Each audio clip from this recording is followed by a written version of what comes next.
सासाराम एक बहुत ही ऐतिहासिक भूमि है। आपके दर्शकों के लिए यहाँ बताना ज़रूरी है कि दिसंबर 1936 में पहली बार इस देश के ओप्रेस्ड, वंचित, शोषित दलितों, पिछड़ों, आदिवासियों ने वोट दिया था। उसके पहले वोट की कंडीशन थी जो मैट्रिकुलेशन हो, जिसकी थोड़ी लैंड हो।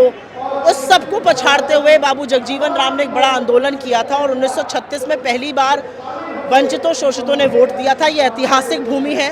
इस देश में ये आज़ादी की दूसरी लड़ाई है और इसलिए है क्योंकि पहली लड़ाई में हम अंग्रेज़ों के खिलाफ, ब्रिटानिया हुकूमत के खिलाफ लड़े थे और अपनी स्वाधीनता के लिए लड़े थे। इस बार हम अपने वोट के अधिकार के लिए, अपने संविधान के लिए, निष्पक्ष चुनावों के लिए लड़ रहे हैं। क्योंकि अगर एक राष्ट्र में आपको नागरिक बनकर रहना है और प्रजा नहीं बनना है तो बहुत ज़रूरी है कि आपके वोट के साथ खिलवाड़ ना हो।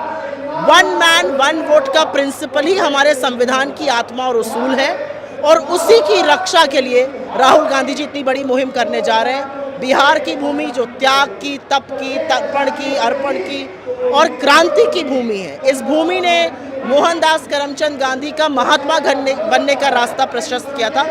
उसी पर आज राहुल गांधी आएंगे और यहाँ से आगाज़ करेंगे। हम सब उनके साथ हैं, बिहार की जनता उनके साथ है। वोट की धांधली ये देश बर्दाश्त नहीं करेगा। ये सिर्फ 65 लाख वोट जिनके कटे हैं उनके लिए नहीं है, उनके लिए तो बिल्कुल है। सुप्रीम कोर्ट ने भी कह दिया उनके नाम सार्वजनिक करिए, किस कारण से काटा वो बताइए। ये उन लोगों के लिए भी है। 3 करोड़ लोग ऐसे हैं जिन्होंने अपना दस्तावेज दिया है। उनके वोट के भविष्य का क्या होगा अभी किसी को नहीं पता है। ये उन लोगों के लिए भी यात्रा है। ये यात्रा सैद्धांतिक यात्रा है। ये वन मैन वन वोट, हर व्यक्ति का एक वोट होगा उसके लिए।